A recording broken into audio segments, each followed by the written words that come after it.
Hey everybody, Chris Sowers back with another video review of a piece sent in by a reader slash subscriber. Let's see, let's get my screen going. There we go. All right, this was sent in from Angie Mangino. The story behind writing a book series on Cottonville. Angie would like some feedback on this. This was published a while ago, about a year and a half ago, I guess. Maybe a little more than that. Angie's still looking for feedback on it. Looks like it did pretty well on Medium. Got a bunch of claps, got a bunch of comments. So well done, Angie. Angie, go ahead and put any, a link to your Medium, a link to your Twitter, X, website, whatever else you want to include in the comments. Here's Angie right here, published author. And I've worked with Angie on my own publication, Tell Your Story. She's a great writer. So there you go, angiemangino.com. If you want to find her that way, bunch of followers on Medium, you can find her there too. All right, let's get into this. Once upon a time, the tiny community of Tottenville began with people just like you, the Lenape, I may not be saying that right, Native Americans who built their homes on the beautiful shore of Raritan Bay. Yeah, so I'm curious right off the bat, because I am not seeing how I am at all like Lenape Native Americans who built their homes on the beautiful shore of Raritan Bay. I don't know where Raritan Bay is. I'm pretty sure my lifestyle is pretty different from the Native Americans who built their homes there. But they're people just like me. So I can't decide if I'm intrigued or I've already decided that this article is not for me. I'm clearly not part of Angie's audience because I'm not like this. But I'm going to read on. I think I'm intrigued enough to keep reading. Tottenville is the southernmost part of New York State. I don't think state should be capitalized. Part of the borough of Staten Island in New York City.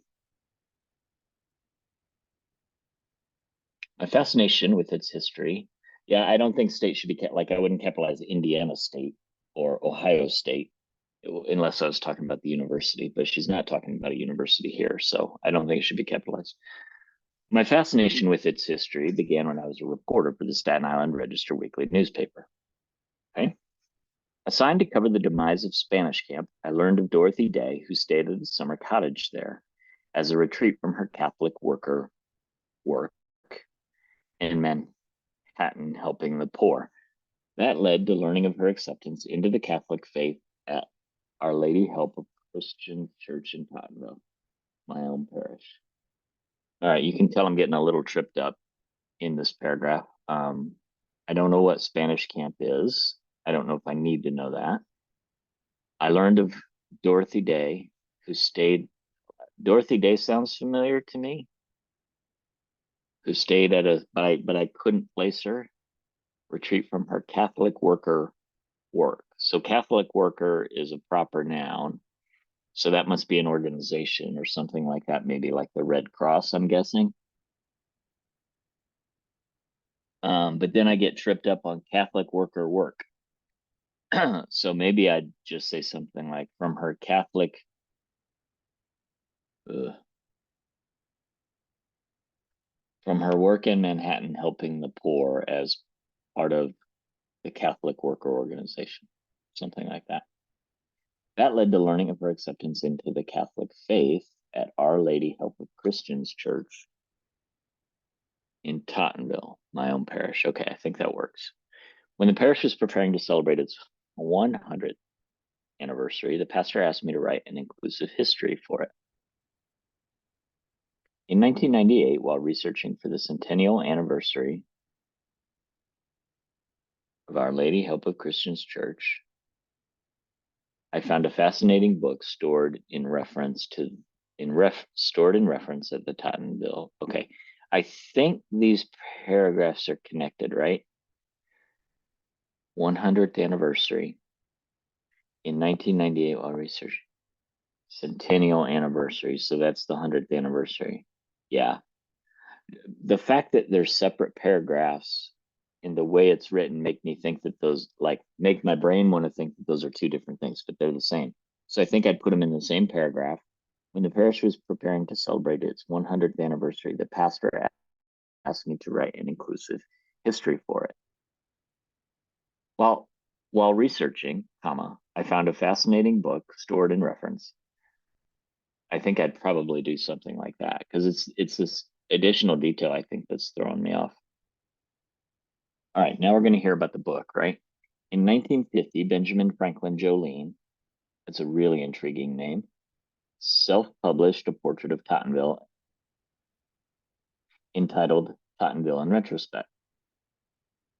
The book's narrative, so this is the book that Angie discovered at the Tottenville Public Library, right? The book's narrative began in 1668.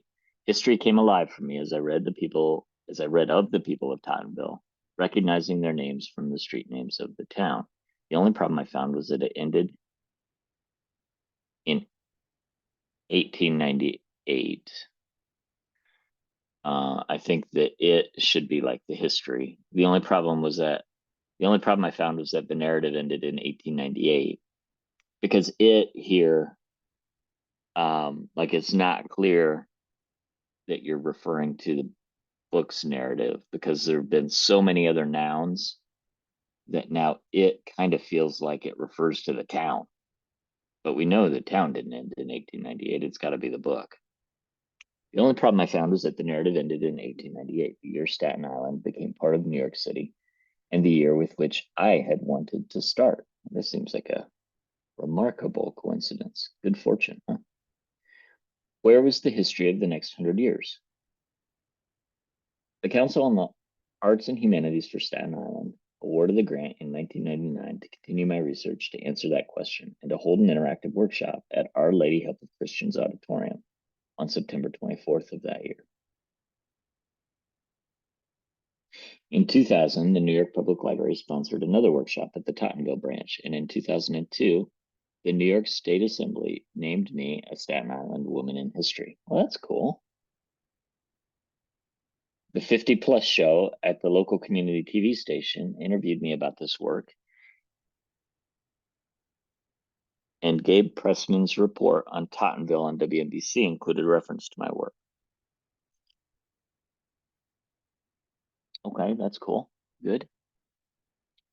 Life intervened to put my work on hold.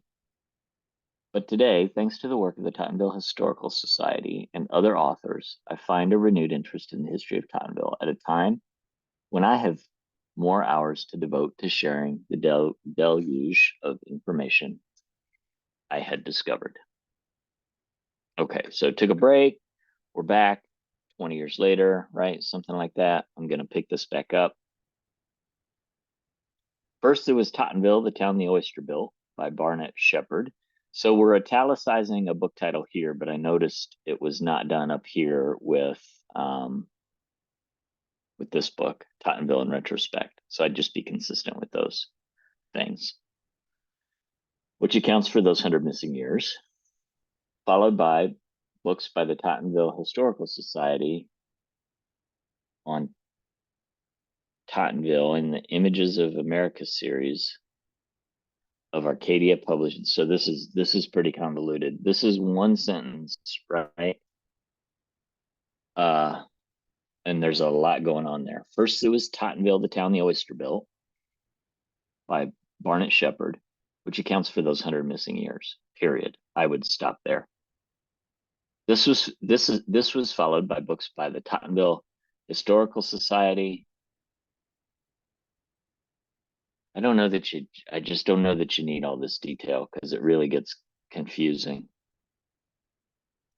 Followed by books by the Tottenville Historical Society in the Images of America series. Maybe you could just say that and leave it. After my publication of 17th century Tottenville history comes alive, meet people, experienced events, the first in a series, I discovered even more interest. Is this available? If this is available, you should link to it. More people are reading the Tottenville blog. Again, why not link to it? as well as joining my email list. I'm assuming you, Angie, are writing the Tottenville blog, so say my, as well as joining my email list to receive my monthly newsletter. Again, links. Medium is a great place to build your audience and make new connections. Membership in my Tottenville History Facebook group, there's another link, grew exponentially from 45 members to over 750 members. I don't think we need the second members there. I'd probably leave that out and just say grew exponentially from 45 members to over 750 and continues to grow. I'm writing the next book on the 18th century now to an audience that is anticipating its publication by the end of this year. In the 17th century book, I don't think you want to capitalize that. I wrote of the early beginnings of Tottenville with the Lenape and the first explorers to the land. Next came the Dutch and the British to Christopher Billop of Tottenville. I'm confused by that. That seems like a person. Next came the Dutch and the British to, like, I'm expecting a place there, not a person. So that my brain's struggling with that. Did you know that at the close of the 17th century, Staten Island's population was 1,063? The population of Tottenville, however, was just this one man's family. So that must be Christopher Billop, huh? By 1687, Billop owned all of what is now Tottenville. He built Bentley Manor, now known as the Conference House, pictured with this article, a place that could have changed the course of the Revolutionary War. Could have. The manor, inherited by his great-grandson of the same name, was where representatives of the Continental Conference met with a representative of the king on September 11th, 1776, trying unsuccessfully to end the war. So it could have changed the course because that's where the Continental Conference was held. That's cool. But that story will be in the book on the 18th century. And that's the end. So well done, Angie. It's a good article, kind of advertising your work and telling a story of how you are working on this history of the town. I think aside from the little things that I found in this that I would straighten out just a bit, I think probably the biggest thing is why not add some links, to the resources that you mentioned and get some additional eyeballs on those things. But otherwise, it's a nice article. Needs I would say, a few adjustments here and there just for readability's sake. And yeah, we'll leave it at that. Thank you. See y'all next time.